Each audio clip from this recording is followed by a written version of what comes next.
How would you like a 15% discount to my daily email, the stack of stuff, the show notes, discounts to the conference, all of that? All you need to do is text the word show to 33777. You'll get the annual subscription with a 15% discount to my daily email. You'll get the stack of stuff, the links to the show notes, discounts to the conference, and so much more. All you have to do is text the word show, SHOW, to 33777. Text show to 33777.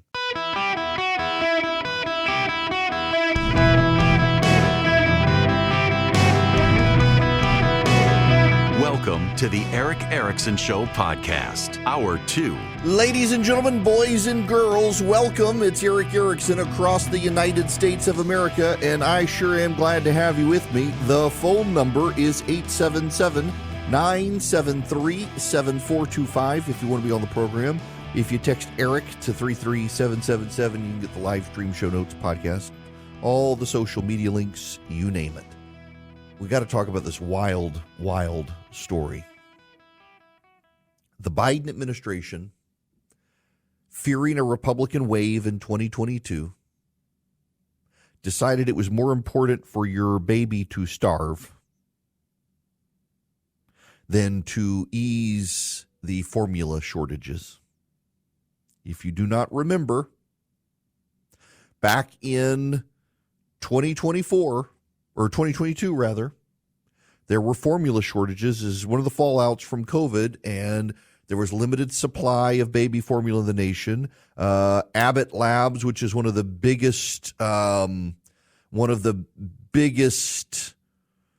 producers of baby formula in the country, had to shut down its manufacturing facility due to contamination in formula that got some kids sick. And one of the issues that came up is that there were formula production facilities abroad, but those formula production facilities abroad had big tariffs on them. So if you imported that formula, it would have driven up the cost artificially. Tangent.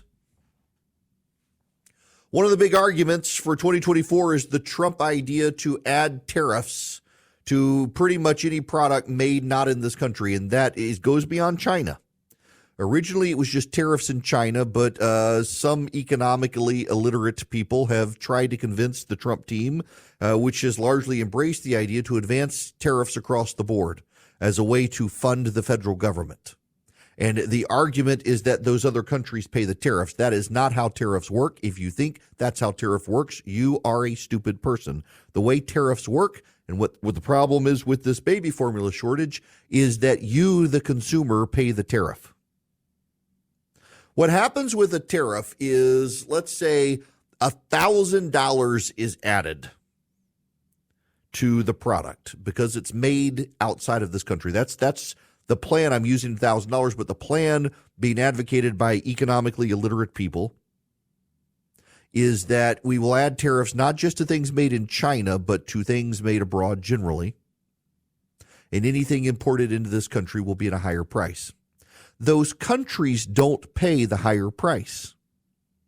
The business importing the product, the American business importing the product, pays the higher price and then raises the price to the consumer by that amount, so the consumer pays it. So if you raise, let's make it an easier thing, $10 per shirt coming from India. You raise the price of a shirt by $10 with a tariff.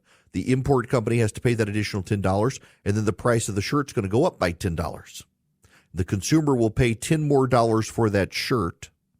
And the thinking is, well, maybe the consumer will find a shirt made in the United States that's cheaper, and they'll buy that shirt instead, thereby stimulating new manufacturing in the United States. The problem is the shirt used to be $5. Now it's $15. You can maybe manufacture the shirt in this country for $10. So all you're doing is saving $5, but you've still increased the price by $5. It's economically illiterate. You're forcing Americans into higher prices. The Biden administration was doing this with baby formula. The baby formula market in the United States collapsed, and there was a federal tariff on imported dairy products, including baby formula. This was the middle of campaign 2022, and formula shortages were a big campaign issue. The Biden administration, according to, it's a left-wing site, by the way, ProPublica. ProPublica is a left-wing site, objectively so, a left-wing site. The Biden administration sought ways to restock empty store shelves. Among the options was lifting steep tariffs on formula imported from other countries. But as White House lawyers drafted a proclamation to remove the import tax, one federal agency resisted: the Office of the United States Trade Representative. With supplies of baby formula following precipitously across the country after a major production plant shut down, staffers from the Trade Representative's office repeatedly argued against lifting the tariff on imports, citing in part a concern that it would raise, quote, lots of questions from domestic dairy producers, according to documents obtained by ProPublica. Cow's milk is a primary ingredient for most baby formula, and the dairy industry has long supported protections for U.S. manufacturers. Quote, situation at retail appears to be a combination of transportation, shipping, and panic buying by consumers, not an issue of inadequate domestic production, wrote Julie Callahan, an official with the Trade Representative's office, in a May 11th email to an official with the National Security Council, which was helping coordinate the administration's response. The next day, she told colleagues, quote, I tried to convey to NSC in strong terms, very strong terms, yesterday, that removing tariffs for infant formula would not result in increased access to infant formula for U.S. consumers. The White House never released the proclamation, and the tariffs stayed in place.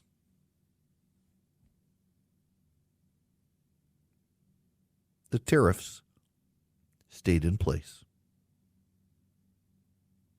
It took an act of Congress, a literal act of Congress, to get rid of the tariff. The Biden administration, they didn't oppose it. The Biden administration wanted it to be a bipartisan thing. The Biden administration wanted to hold your child's life hostage to a bipartisan congressional deal instead of acting quickly and unilaterally. Because the Biden administration was afraid if it did it unilaterally, donors from the dairy industry might support the GOP in 2022. They were more concerned about donors to political campaigns than they were your children. A spokesperson for the Trade Representative's office has defended the Biden administration, saying, quote, it was committed to using all tools, including trade tools, to address the formula shortage and ensure American families were able to access infant formula.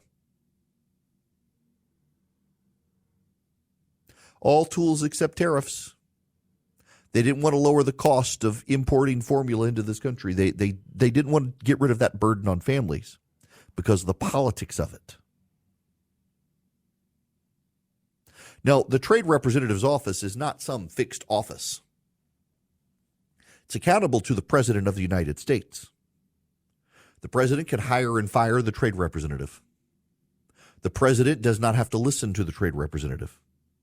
But the President's staff chose to listen to the Trade Representative staff about the political ramifications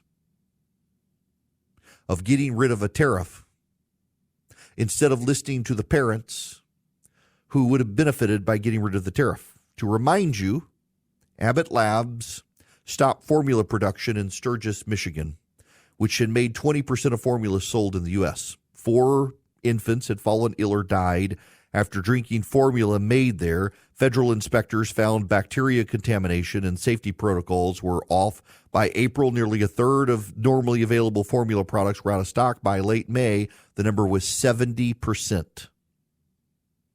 People started panic buying. Many infants, I don't know if y'all know this or not, my wife and I, we couldn't use formula, or we couldn't breastfeed. My wife, when we first got married, had to have a double mastectomy. So breastfeeding was out for us. We had to use formula. And we switched, I think, from Infamil to Similac. We settled on Similac because the Infamil didn't settle with our kid. And We wound up going to Similac, and the transition, though, caused all sorts of problems. When you disrupt a child like that and change their formula, diarrhea, throw up, it was gross. It was awful. The doctor told us we had to stick with it, though, and make that change. We did. People were having to go through that with their kids in 2022, switching formula brands constantly because of the short supplies. The problem here is that the tariffs on baby formula were so high that it messed with the ability to import. One of the reasons was because there are strict regulations on nutrition and safety in this country, but also extremely high tariffs. In fact, the United States is largely closed to baby formula imports because of the tariffs. Normally, 90% of baby formula is made in this country because of the tariffs. The Biden administration started flying formula in from Europe, but that formula was sold with a tariff. So they were taking the time to fly in formula from Europe, but they wouldn't get rid of the tariff. They wanted Congress to get rid of the tariff. It took 10 weeks for Congress to get rid of the tariff. In those 10 weeks, the Biden administration could have alleviated concerns and done it unilaterally, but they were afraid that if they did it themselves, that the dairy manufacturers in America might fund the Republicans in 2022. That's how coldly, politically calculated this was. That's how calculated it was. Your kid was less important than campaign donations for Joe Biden and Kamala Harris. Your kid was less important. Think about that. Many of these same people are going to stay in office if Kamala Harris gets elected president. And they coldly calculated that your kid was less important than campaign donations. Screw your kid. They needed the money to stop Donald Trump and the Republicans. They were willing to sacrifice your kid. I mean, hell, should we be surprised? Look at Abortion Palooza 2024. They've got an abortion van at the Democratic National Convention, keeping a daily tracker on the number of abortions performed. They don't care about kids. This is the party of Moloch. They are willing to sacrifice your kids to advance their agenda. They're willing to sacrifice your kids to save the planet. They're willing to sacrifice your kids to save jobs. They're willing to sacrifice your kids for whatever they need to sacrifice your kids for. I mean, we've gone back to the days where they want to kill your kids at the altar of Moloch to generate rain to produce crops in the name of saving the planet from having too many kids to prevent global warming. It's remarkable, too, that the Department of Health and Human Services in the Biden administration was pushing for an end to the tariff. If you don't know, by the way, it's a 17% tariff. 17%. So whatever the price is of formula, add 17% to it. And the trade representative was able to undermine the Department of Health and Human Services, making that political argument to the White House. Who was in charge? Well, we know it wasn't Joe Biden. Was it Kamala Harris? Was it Kamala Harris? We know Joe Biden at this time in 2022 wasn't competent enough to be running the place. So was Kamala Harris calling the shots? Was it Kamala Harris who put political donations ahead of your kids? Who ultimately made the call? Who was in charge here? Was it Biden or was it Harris? The buck stops with one of them. We know it wasn't Biden, so it must have been Kamala Harris, who was afraid of the political ramifications of making it easier for you to find formula for your child in 2022. They can talk about joy and caring and freedom all they want. They made a political calculation that it was better for your child to starve so that they could get campaign cash. AI might be the most important new computer technology ever. It's storming every industry. Everybody's talking about it. Billions of dollars invested, so buckle up. The problem is AI needs a lot of speed and processing power. So how do you compete without costs spiraling out of control? It's time to upgrade to the next generation of the cloud. Oracle Cloud Infrastructure, or OCI. OCI is a single platform for your infrastructure, database, application development, and AI needs. OCI has 4 to 8 times the bandwidth of other clouds, offers one consistent price instead of variable regional pricing, and of course, nobody does data better than Oracle. So now you can train your AI models at twice the speed and less than half the cost of other clouds. If you want to do more and spend less like Uber, 8x8, Databricks, Mosaic, take a free test drive of OCI at oracle.com/Erickson, Erickson. That's oracle.com/Erickson, oracle.com/Erickson. Go check them out today. Welcome. It is Eric Erickson here. The phone number is 877-973-7425. Y'all, I got to tell you, I do not know this guy, Brett Lewis. I don't know him. Apparently lives in Stockbridge, Georgia. He is a franchisee of Chick-fil-A and has launched today the latest Chick-fil-A building. So Chick-fil-A ran into a problem during COVID. You know, they had a lot of indoor playgrounds. A lot of these restaurants, fast food restaurants, had indoor playgrounds. And Chick-fil-A, of course, their line backs up. I got a buddy of mine who listens down on WOKV in Jacksonville. He's like, oh, my Chick-fil-A drive-through so fast, so fast. Well, nationally, I tell him all the time, Brett, anecdote's not data. The data shows Chick-fil-A has some of the slowest drive-throughs in the country, and I am constantly waiting in mind for the freaking waffle fries that never come out crisp. They're always floppy. Chick-fil-A, you got to cook your waffle fries like 3 minutes longer, please. Nonetheless, Chick-fil-A has hit on a brilliant scheme. They have built now in Stockbridge, Georgia. It's the first. They're going to run them out nationwide, but it is a new store, and it's elevated. So the kitchen and restaurant on the second floor, and the downstairs is essentially on stilts, and you drive under. There are 4 lanes, 2 for the mobile app and 2 for in-person ordering, to get you through the line even quicker. They can speed up the number of people they're serving. There's a ramp that sends the food down, or some sort of mechanism that sends the food from the second floor to the first floor. They can build a bigger kitchen to handle more orders, maybe cook the fries a little bit longer, Chick-fil-A. And Brett Lewis, this guy in Stockbridge, he and his wife opened the first one. And I got to drive up to Atlanta on Saturday, and I want to just go through this thing to see it. I've heard these stores are coming, and they're going to roll them out nationwide. They're also apparently, Chick-fil-A is starting some streaming video content. I'm skeptical. We'll see. But I'm excited by this innovation to get that drive-through moving faster. And as I complain about the wait time, telling them to cook the fries longer, I guess that would actually speed up the wait time. But y'all, the floppy waffle fries, there's a restaurant near me called Piedmont. They serve waffle fries, and they're always so crisp and perfectly salted. I was like, man, I wish you guys would be in charge of the waffle fries at Chick-fil-A. I missed the brownie with the fudge on top, too, but that's another story. Nonetheless, I'm excited and intrigued, so congratulations, Brett Lewis. I don't know him. I don't know that he listens, but boy, I want to go check out this elevated Chick-fil-A that you drive under as the drive-through. What a great innovation to speed it up, because I don't ever eat in the Chick-fil-A anymore. I go through the drive-through, so this will be great. What's also great and innovative is Vision Computers.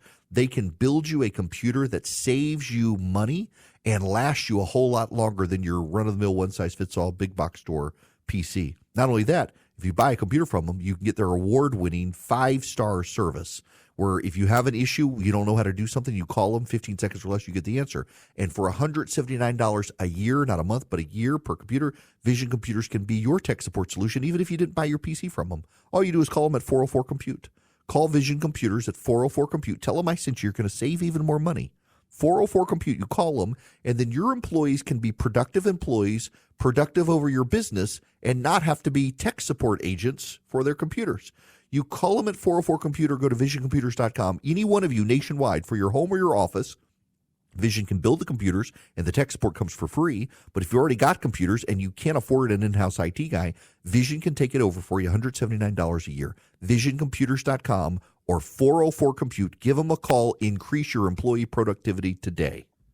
Hello there. Welcome. It is Eric Erickson here across the United States of America. I am delighted to have you guys with me, and I am exhausted talking about campaign 2024 all the time. There's so much other news out there that I think actually is genuinely important for us to talk about, and one of those issues happens to be the wars that are going on in Europe and across the Middle East. The situation just continues to deteriorate. I want to begin with the Ukrainians. We will transition into the Israeli situation because there's some disturbing news there as well about the Biden administration, what they've done that is relevant. But we should begin with Ukraine.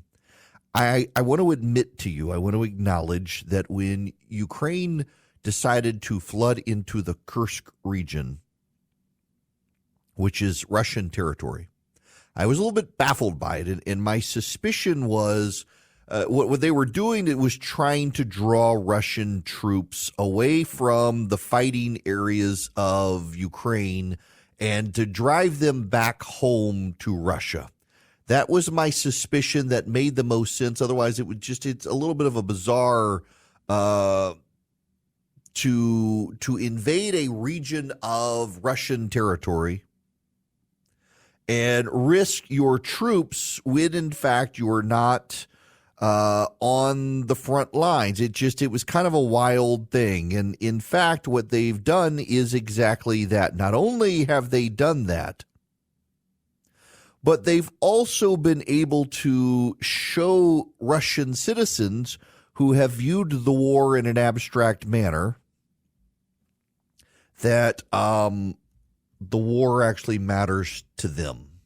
So the Ukrainians have captured 483 square miles of the Kursk Oblast, that is a territory inside Russia. It is the very northeastern edge of Ukraine, crosses into this Russian territory.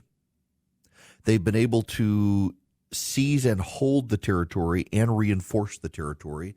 And it does seem very much to be a suicide mission in that you've got Russians can come back up from Ukraine and can come in from areas further east in Russia to stamp them out. The problem is in what the Ukrainians calculated was that the Russians didn't have trained soldiers to be able to do it.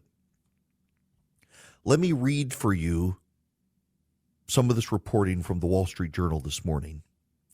Ukrainian troops said they are moving to encircle an estimated 3,000 Russian troops that are hemmed against a river in Russia's Kursk province, seeking a fresh blow against Moscow in the third week of a surprise incursion.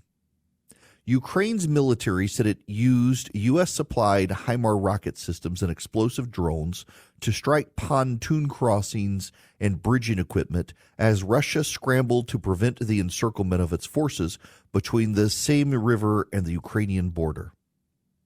Ukraine's August 6th incursion has embarrassed Vladimir Putin by seizing dozens of towns and villages across a territory as large as any Russia has captured in a year of offensives in Ukraine. Kyiv's forces are now expanding their control along the border and striking Russian supply routes as Moscow is ramping up counterattacks using massive glide bombs and troops rushed in from Ukraine and other parts of Russia. The incursion hasn't so far shifted the dynamics of the war's main battlefields in eastern Ukraine, where Russia is advancing in towards Pokrovsk, a key Ukraine logistical hub, and Toretsk, a city of strategic importance and high ground. Meanwhile, Ukraine used aerial drones to attack an air base in Russia's Volgograd region early Thursday in an escalating campaign of long-range strikes seeking to damage Russia's war machine. Russia's military has not repelled drones over 5 other regions overnight, or had repelled drones, rather. In Kursk, Ukraine is stretching the breadth of its incursion rather than seeking a deeper advance that would be easier to cut off, says Mick Ryan, a military strategist and retired major general in the Australian Army. They are holding more defensible terrain that's closer to Ukraine and easier to support. Ukraine's intent to hold what officials have called a buffer zone poses a dilemma to Putin as to whether to try to oust forces in what could be a costly operation. Such an effort would require pulling sizable forces from Ukraine, weakening promising offensive against strategic targets in the east, and potentially opening gaps for Ukrainian troops to exploit. For now, Russia appears mostly to be transferring forces from reserves and areas in Ukraine where fighting isn't as intense, such as the south or the northeast. There's a case for the Russians to see how this develops and to just throw enough at it to slow the Ukrainians down. For Russia, recapturing this region of Russia is a secondary goal to the more strategic aim of advancing further into the Ukrainian province of Donetsk, which Putin has declared part of Russia. Now, there isn't much panic in Moscow about the situation. So what Ukraine has started doing is drone attacks into Moscow. The Russian authorities confirmed Ukraine launched 45 separate drone sorties into Russian territory in the early hours Wednesday, causing the airport in Moscow to shut down, among other things. One of the reasons that Ukraine did this is because the Russians have felt insulated from the war, which is still called a special operation. Because it's a special operation and not a general war in the parlance, the Russians in St. Petersburg and Moscow, the most well-to-do of the Russian people, have felt insulated. They haven't felt really the effects of war so much. They've certainly felt it in the economy, but the daily fallout of war that Ukrainians have felt, the Russians haven't felt it. This is a visible reminder to the Russians of what they've done, what Vladimir Putin has done, the war that Putin has caused. The flight of people from Kursk into other parts of Russia, sending word of the war and the invasion, has caused problems for Vladimir Putin, who's largely been able to get people to forget about the war. And now there comes word out of Ukraine that many of the fresh Russian recruits who have come into Ukraine are surrendering the moment they meet the Ukrainians. Some of this, we have to be clear, some of this is propaganda by the Ukrainians. You can't deny that aspect of it, that some of this is propaganda from the Ukrainians. They're highlighting the numbers of people who have come across from Russia who are surrendering. The problem here is that some of it is true. And there are videos to show the number of Russian troops who are young. I mean, we're talking 17, 18, 19-year-old Russians who've come across the border and they're immediately surrendering. It's a blow to Russia.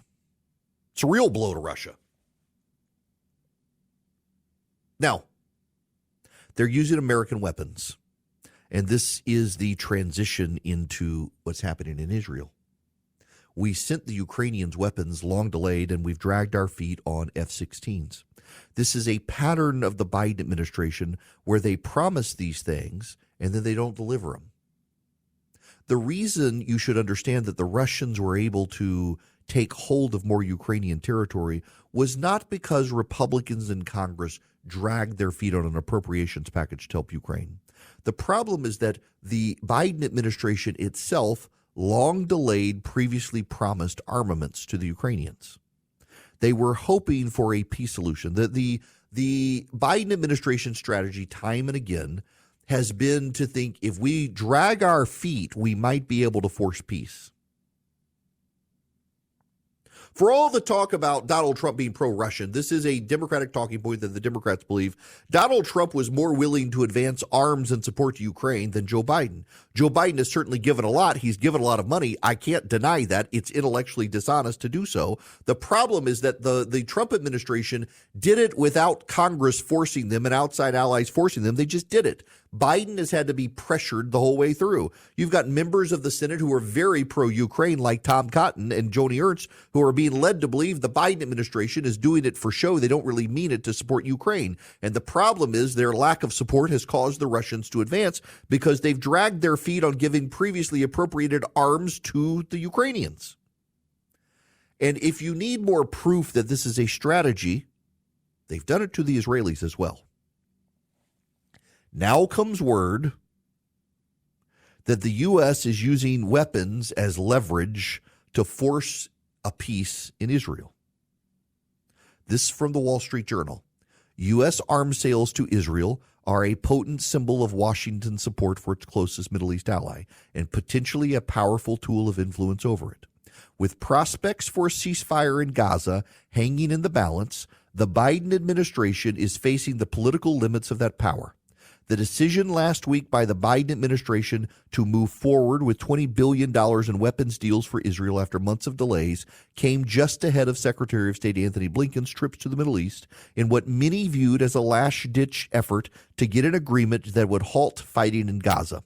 Blinken returned to Washington on Wednesday with no breakthrough, though talks are continuing. State Department officials said last week's announcement of weapons sales was decided independent of hopes for a ceasefire, but some inside the administration said they hoped the sale would signal that the U.S. is backing Israel amid concerns about a potential Iranian retaliatory attack in response to the recent killing of a senior Hamas leader in Tehran and Hezbollah commander in Beirut. The announcement also came while Congress is in recess, reducing the chances of public pushback by some Democratic critics. They've been using weapon sales for leverage with Israel. They've been using weapons for leverage with Ukraine, and it hasn't worked. Ukraine has stormed into Russia using American missiles, and Israel is refusing to cut deals with Hamas. All Hamas has to do, it's worth reiterating this, all Hamas has to do is let the rest of the hostages go. To their credit, what little credit we can give them, the Democrats on stage did do a set them free montage last night. They had some of the parents of hostages on stage at the Democratic convention, and they got applause, which is good. Problem is, a lot of Jews who are at the Democratic National Convention have chosen to meet off-site instead of being present because of the harassment they get on their way in. The Democrats haven't been able to block the harassment, which is absurd, and yet that's what's happening. The Democrats are deeply divided on these issues. Republicans are certainly divided on Ukraine, but Republicans are pretty united on Israel and standing with Israel. It's the Democrats, though, who have tried to use weapons both to Ukraine and to Israel as leverage. And it hasn't worked in either case. It has not worked. All it's done is drag matters out.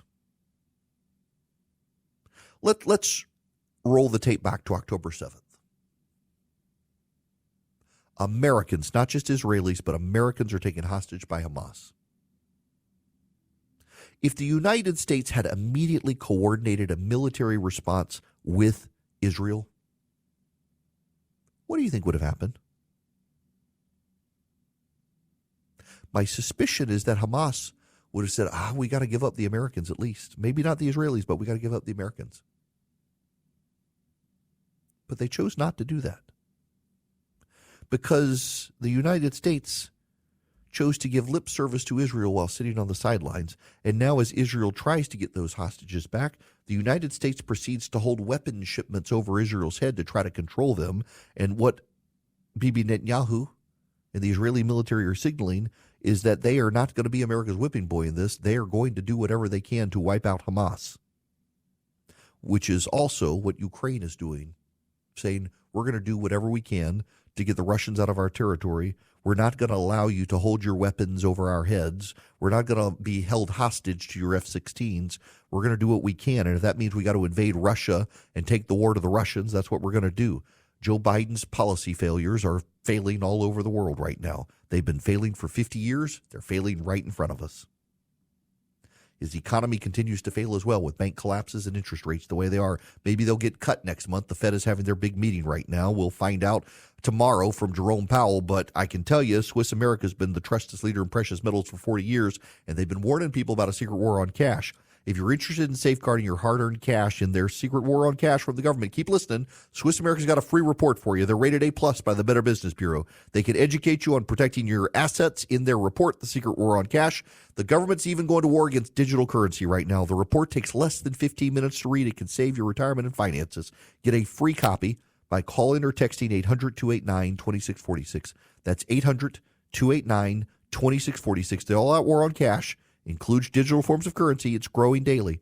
So read the Secret War on Cash report completely free. Just mention Eric, E-R-I-C-K. When you call, mention my name. If you text, just spell out my name, E-R-I-C-K, in the text message to 800-289-2646. You can also go to SwissAmerica.com/Eric today to get the report, or call or text my name to 800-289-2646. Message and data rates may apply.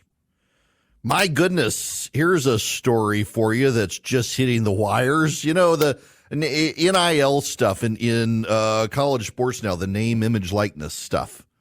Deion Sanders and his Colorado University Buffaloes, they've been trying to innovate during his tenure at Colorado, and NIL funding is no different. So Trevor Riley, who was the special teams coordinator, went on record about trying to pull in funding for the school's 5430 NIL collective. He told Sports Illustrated no bad feelings between anyone in the program, but rather he was at odds with a few people in the administration. He spent time in the Middle East this past holiday season lobbying Saudi Arabia's Public Investment Fund for name, image, and likeness funding on behalf of CU football. A copy of what Riley says was in his resignation letter to CU Athletic Director Rick George and Sanders was reviewed by Sports Illustrated. Quote, the arrangement was that because I did all the NIL work at Jackson and got us through, you guys would pay me a modest salary and make me the special teams coordinator, which should have freed up time for me to handle NIL activities. You paid me $90,000 a year, let me handle special teams. I did all this work in your name, was told to pursue it. I burned through all my contacts in my Mormon community, which is worth about $3 trillion. Now I can't get these people to answer my calls because I just found out today that none of my endeavors will happen. I even went to Saudi Arabia, got a meeting with the Saudis who were interested in pursuing business. I have email receipts to prove it, and you guys let it fall flat on its face.